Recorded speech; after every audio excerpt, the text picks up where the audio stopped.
Kenapa sih kamu harus tahu ini? Coba deh ingat-ingat lagi, seberapa sering kita ngomong sama orang lain setiap harinya? Sangat sering kan? Saking seringnya, kita sering berasumsi kalau berbicara itu gampang banget, semacam refleks alami yang ya udah terjadi gitu aja. Tapi siap-siap, karena ilusi itu bakal kita bongkar habis-habisan di sini. Tujuan dari pembedahan materi ini adalah untuk melihat realitas yang sebenarnya tentang gimana cara pikiran manusia memproses sebuah informasi yang masuk. Mari kita mulai. Nah, kita bakal langsung masuk aja ke inti dari semuanya dengan menanyakan satu pertanyaan yang paling mendasar tapi sangat krusial tentang interaksi kamu sehari-hari. Kenapa kamu benar-benar harus paham soal ini? Jawabannya didasari oleh satu kenyataan pahit yang lumayan nyesek tapi ini sangat universal. Hampir semua pesan yang kamu utarakan, pada dasarnya diabaikan begitu aja sama orang lain. Iya, beneran. Seringkali kita tuh cuma menghabiskan waktu memproduksi suara tanpa benar-benar diterima oleh lawan bicara. Kenapa bisa gitu? Nah, penolakan pesan ini sebenarnya bukan kebetulan belaka, melainkan hasil dari sebuah sistem pertahanan di otak yang luar biasa ketat. Jadi gini, komunikasi itu sebenarnya adalah sebuah hasil yang sifatnya mutlak biner, antara iya atau tidak sama sekali. Dan hasil ini murni bergantung pada kondisi psikologis si penerima pesan saat itu. Kalau resistensi kognitif mereka lagi tinggi-tingginya, komunikasi itu nggak berarti apa-apa alias nol besar. Tapi sebaliknya, saat dinding pertahanan psikologis itu udah turun, komunikasi bisa berubah drastis jadi segalanya, bahkan bisa memanipulasi realitas di dalam pikiran seseorang. Intinya, mau sebagus apapun kata-kata yang kamu susun, atau selogis apapun argumen kamu, semuanya bakal percuma kalau pikiran si pendengar udah tertutup rapat sejak awal. Masalah utamanya itu jarang banget ada di pesannya, tapi ada di mesin penerima yang lagi terkunci. Pesan kamu nggak akan pernah bisa nembus gerbang logika seseorang, kalau gerbang emosionalnya aja masih nolak buat dibuka. Oke, sekarang mari kita bahas tentang sebuah rintangan biologis yang paling bikin pusing. Dan ini bakal bantu kita paham gimana sebenarnya perhatian manusia itu bekerja. Otak manusia itu mesin yang luar biasa efisien. Tapi justru karena kelewat efisien, secara fundamental otak kita itu pemalas banget. Dia sangat bergantung pada yang namanya bias kognitif. Anggap aja ini semacam jalan pintas mental, sebuah mekanisme bertahan hidup zaman purba. Tujuannya simpel, menyaring puluhan ribu informasi yang masuk tiap hari, supaya otak kita nggak perlu capek-capek bakar kalori berlebihan. Terus, gimana cara kerjanya?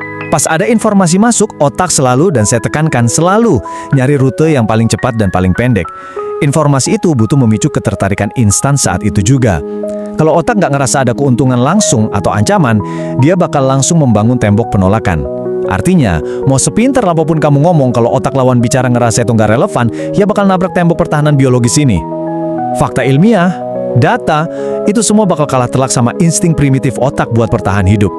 Nah, kalau kita udah paham seberapa protektifnya otak, konsep selanjutnya ini benar-benar bakal membalikan pemahaman kita tentang apa sih hasil sebenarnya dari sebuah obrolan. Komunikasi itu bukan sekedar tukar-tukaran informasi biasa. Komunikasi itu kekuatan absolut untuk menciptakan realitas tempat kita hidup. Coba deh bayangin selembar kertas atau sebidang tanah kosong. Secara fisik ya itu cuma benda mati kan, nggak ada makna spesialnya. Tapi gara-gara realitas yang dikomunikasikan secara massal, selembar kertas tadi bisa bernilai ratusan ribu rupiah. Dan sebidang tanah bisa punya garis batas imajiner yang memisahkan dua negara. Uang dan batas negara itu aslinya nggak eksis secara fisik di alam semesta. Mereka ada murni karena disepakati bareng-bareng lewat komunikasi. Ini fakta yang cukup bikin merinding sih. Segala sesuatu yang kamu yakini, kamu pahami, atau kamu anggap sebagai sebuah kenyataan detik ini juga, itu semua cuma produk dari komunikasi yang diam-diam ditanamkan ke dalam pikiran kamu sama orang lain. Komunikasi itu senjata utama untuk merekayasa realitas di dalam kepala. Jadi tiap kali ada kata yang diucapkan, yang terjadi sebenarnya adalah upaya buat nata ulang susunan realitas di pikiran si pendengar. Terus, kalau kita mau pakai kekuatan super ini buat menembus pertahanan orang lain, kita harus pakai taktik yang jujur aja agak berlawanan sama intuisi kita selama ini. Coba tebak, apa sih organ paling penting pas kita lagi berkomunikasi? Mungkin kamu langsung mikir, oh pastinya mulut, pita suara, atau seberapa jago kita merangkai kata. Padahal, buat nembus tembok bias kognitif yang tebel banget tadi, fokus kamu harus dipindah ke organ yang sama sekali beda. Jawabannya adalah telinga. Iya, telinga.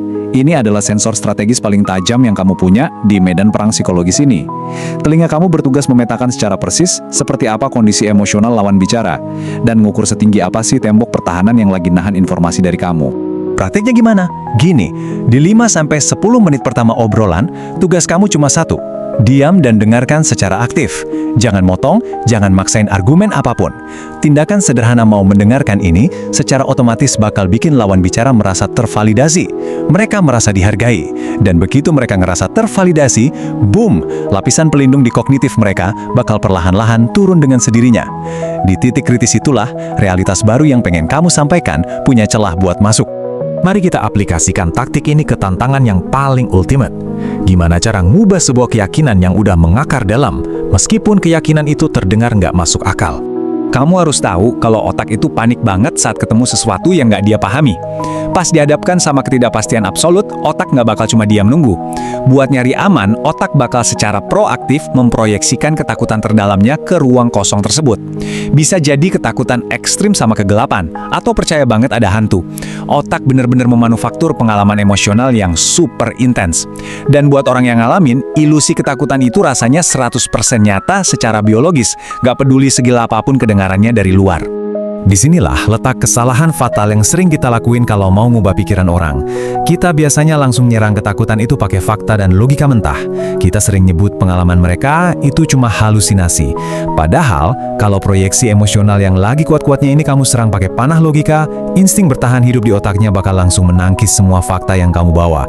Maksain realitas baru tanpa nurunin tembok pertahanannya dulu, itu bener-bener usaha yang sia-sia banget. Pendekatan yang benar itu butuh strategi. Pertama, kamu wajib banget memvalidasi pengalaman emosionalnya dulu biar tembok pertahanannya runtuh. Tunjukin kalau kamu ngerti bahwa apa yang mereka rasain itu valid di momen tersebut. Kedua, pahami bahwa itu murni proyeksi emosional otak, lalu pelan-pelan kasih kerangka berpikir baru yang lebih rasional tanpa terkesan menggurui. Dan yang ketiga, ini yang paling penting, kasih mereka ruang. Biarkan mereka sendiri yang narik kesimpulan dari ide yang baru aja kamu tanam. Jangan pernah memaksa mereka setuju saat itu juga. Karena pada akhirnya, aturan paling absolut dari sebuah persuasi adalah ini.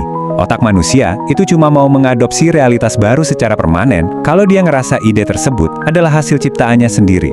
Kebenaran itu harus kerasa kayak tumbuh dari dalam pemikiran mereka sendiri, bukan hasil doktrin atau paksaan dari orang luar yang nyoba ngontrol mereka. Jadi, setelah membedah semua mekanika yang kompleks ini, ada satu pertanyaan mendalam yang pengen saya titipin ke kamu buat direnungkan. Dari semua hal yang kamu yakini sebagai sebuah realitas yang mutlak saat ini, kira-kira seberapa banyak dari realitas tersebut yang sebenarnya hanyalah hasil komunikasi dan rekayasa yang tanpa kamu sadari berhasil ditanamkan oleh orang lain ke dalam kepalamu? Pikirkan baik-baik.